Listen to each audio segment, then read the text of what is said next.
بسم اللہ الرحمن الرحیم۔ السلام علیکم۔ غلام گردش کے ساتھ طاہر پرواز آپ کی خدمت میں حاضر ہے۔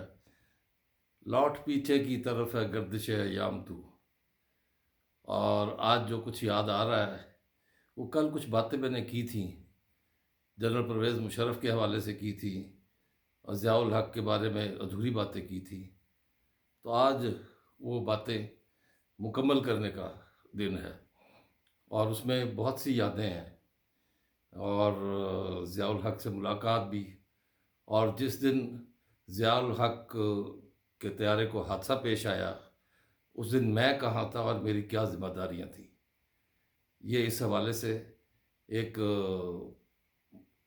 چیز اکٹھی ہوئی ہے، اور وہ میں آپ کے سامنے بیان کرتا ہوں۔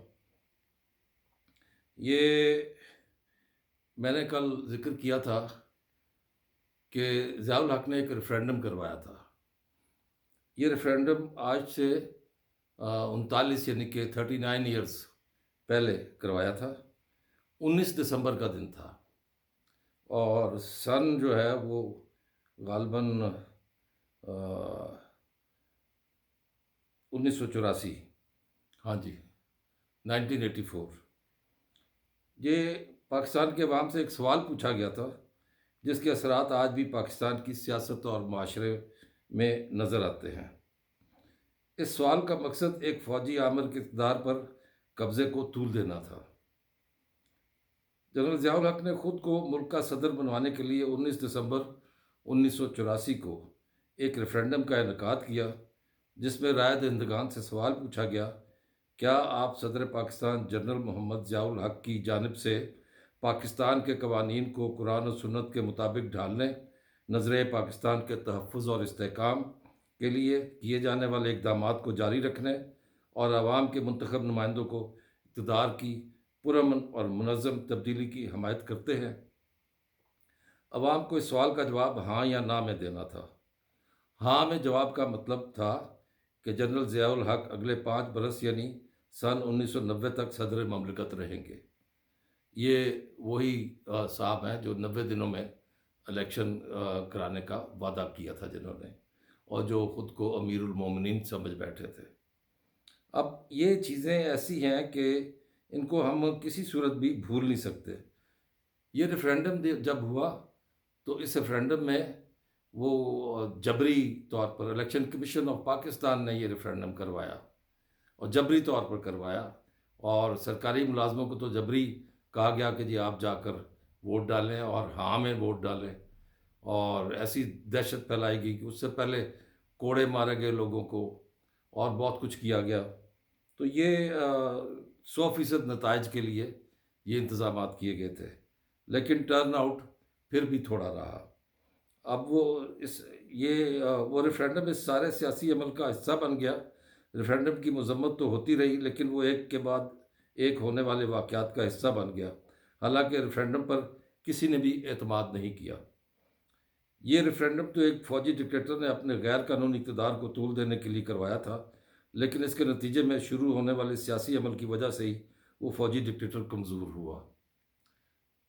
وجہ کیا ہے کہ جب بھی کوئی سیاسی حکومت آتی ہے اور وہ کوئی کام کرنے لگتی ہے، اور اس کے بعد اس کا بستر بوریا گول ہو جاتا ہے، اور اس میں جو چیف آف آرمی سٹاف ہے وہ کود پڑتا ہے۔ یہ ہمارے ہاں یہ تیسرا واقعہ ہے۔ ریفرینڈم تو 3 ہو چکے ہیں، ایک ایوب خان کا تھا، دوسرا ضیاء الحق کا تھا، اور تیسرا پرویز مشرف کا۔ اب یہ صورتحال بنتی کیسے ہے؟ دیکھنا یہ ہے، جب بھی کوئی منتخب حکومت اپنے پاکستان کو راہ راست پر ڈالتی ہے تو درمیان میں یہ مہم جوئی کے لیے آ جاتے ہیں، اور اس مہم جوئی کا نتیجہ پھر ملک کی بربادی ہوتا ہے۔ جب ضیاء الحق نے یہ اقدام کیا تو اس وقت ذوالفقار علی بھٹو کی حکومت تھی۔ ذوالفقار علی بھٹو کو ایک ایسے کیس میں جس میں وہ ملوث ہی نہیں تھے، ایک وعدہ معاف ہوا محمود احمد کے کیا تھا، محمود مسعود، اس کے حوالے سے گواہی دے کر اور پھانسی چڑھا دیا گیا، اور یہی ایک وجہ تھی، کیونکہ جب ہمارا جو جوانی کا وقت تھا، اس وقت شعور جو بیدار ہو رہا تھا جمہوری، وہ صرف ایک پارٹی، ایک طویل ایوب خان کے مارشل لائی اقتدار کے بعد ایک نئی صبح کی کرن نظر آ رہی تھی، اور نوجوان جوک در جوک پاکستان پیپلز پارٹی میں شامل ہو رہے تھے، اور سب جو اپنا ذوالفقار علی بھٹو کو نجات دہندہ سمجھتے تھے، کیونکہ وہ لوگوں میں گھل مل جاتے تھے۔ ان کی اکثر ایسی صورتحال رہی کہ کہیں چلتے چلتے وہ کہیں ریڑھی پر رک گئے، کسی جھگی میں گھس گئے، کسی بازار میں چلے گئے، تو جو ایک عوامی لیڈر کی خاصیت ہونی چاہیے تو وہ ان میں تھی۔ لیکن جب ضیاء الحق اقتدار میں آیا، اقتدار پر قبضہ کیا بلکہ، تو ذوالفقار علی بھٹو کو جیل میں ڈالا، اور پھر مری جا کر ان سے ملاقات کی اور کہا کہ میں تمہیں یہاں سے اگر ملک سے چلے جاؤ تو تمہاری جان بخشی ہو سکتی ہے، جس پر شہید ذوالفقار علی بھٹو نے کہا کہ میں تمہاری مونچھوں کے تسمے بناؤں گا۔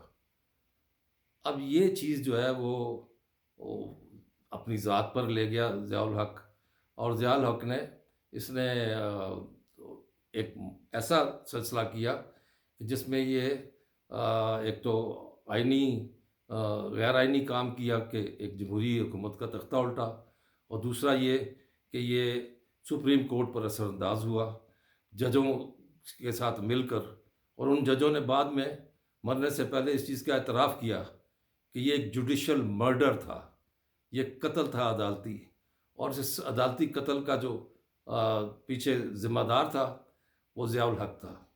ضیاء الحق کا جو انجام ہوا اس کی بھی کوئی وجہ جاننے کی ضرورت نہیں۔ خیر، اب میں آپ کو آتا ہوں اس طرف کہ میرے دل میں ضیاء الحق کے بارے میں کیوں اختلاف پیدا ہوا۔ میں اول تو ایسی کوئی مہم جوئی جو ہے کبھی بھی اس کو اپریشیٹ نہیں کرتا، چاہے کسی بھی دور میں ہوئی ہو، اور یہ اس لیے جب شعور ہمیں حاصل ہو گیا کہ جمہوریت کیا ہے اور آمریت کیا ہے۔ ضیاء الحق کے دور میں صحافیوں پر کوڑے برسائے گئے، قید و بند کی صحبتیں ہوئیں، شہید ذوالفقار علی بھٹو کو پھانسی دی گئی۔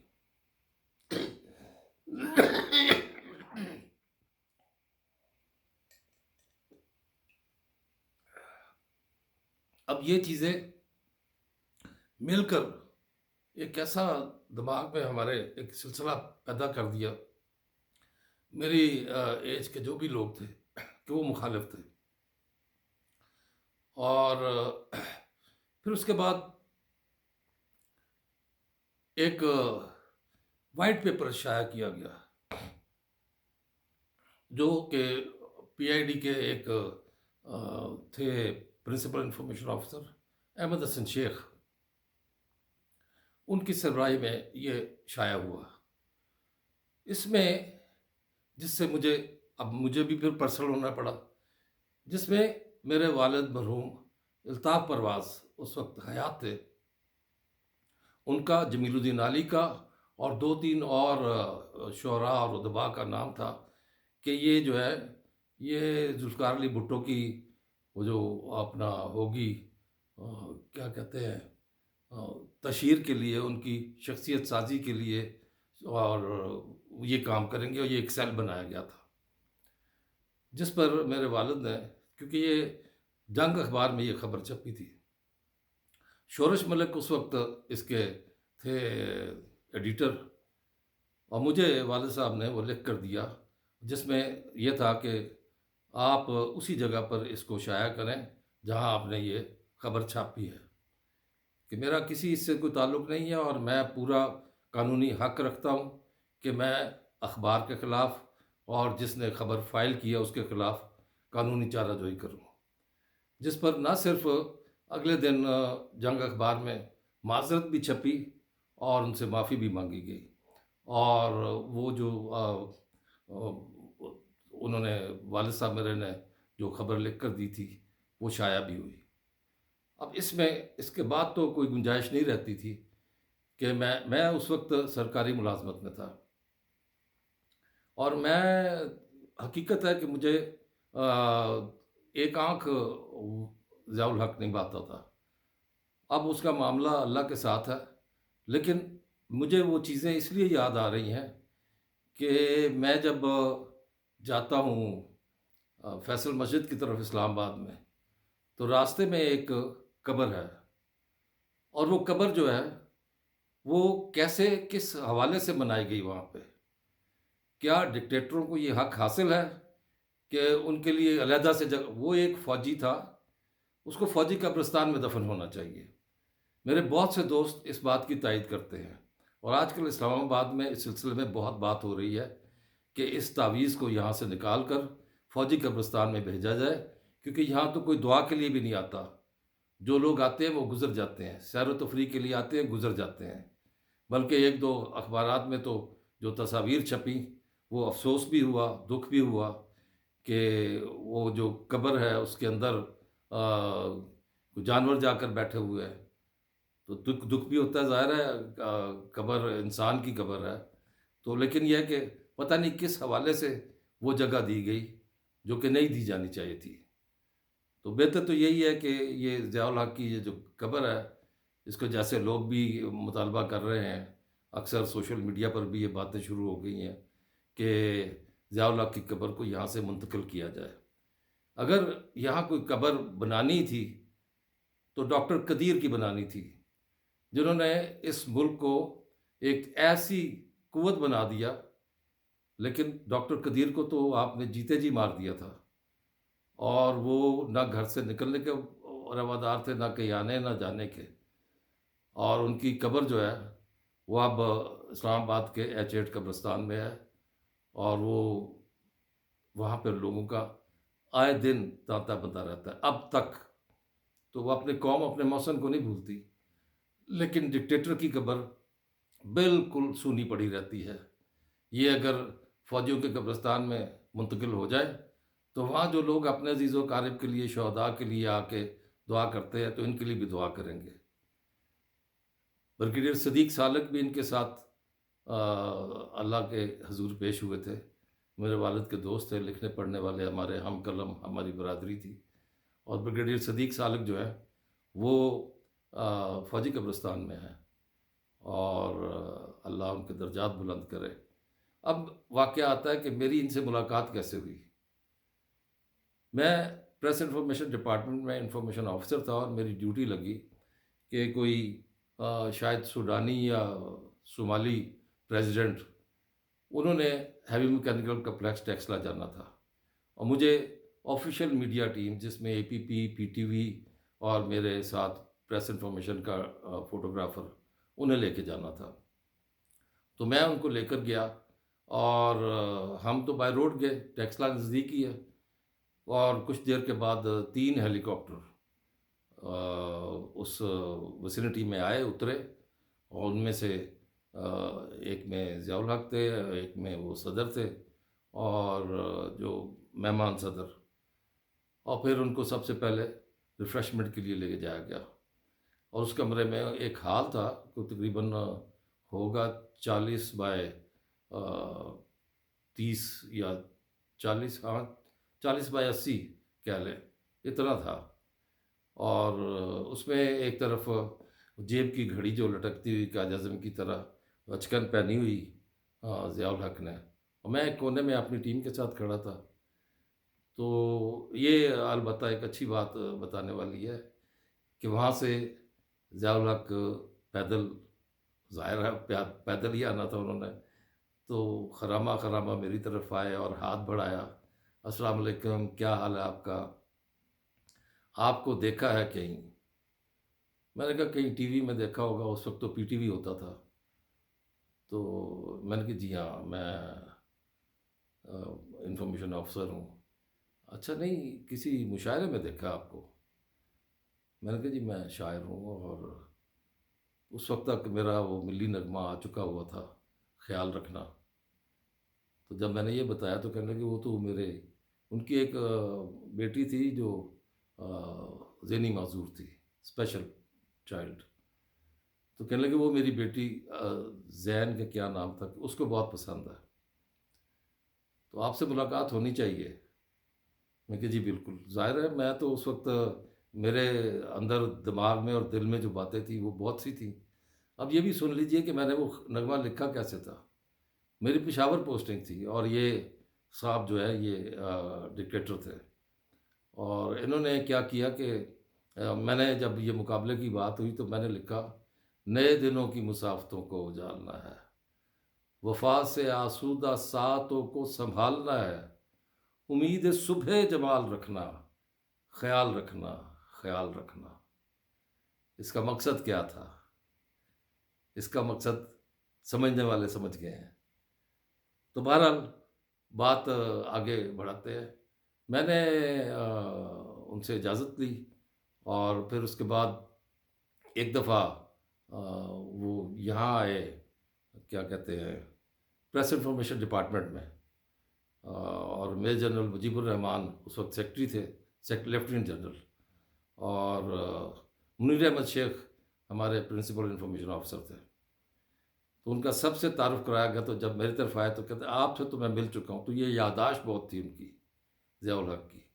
آپ سے تو میں مل چکا ہوں، لیکن یہاں میں ایک واضح کر دوں، میں نے اپنے پی آئی ڈی کے فوٹوگرافر کو کہا تھا کہ میرے ہاتھ ملاتے ہوئے آپ نے تصویر نہیں بنانی، اور اس نے میری تو نہیں بنائی، لیکن میرے ساتھ مرحوم صدیق طاہر ایک انفارمیشن آفیسر تھے، ان کی تصویر بنائی. تو اس میں کہیں آ گیا، مجھے تو نہیں پتا، لیکن صدیق طاہر نے بعد میں مجھے بتایا کہ وہ میرے گھر میں موجود ہے، اس میں آپ میرے ساتھ کھڑے ہوئے ہیں.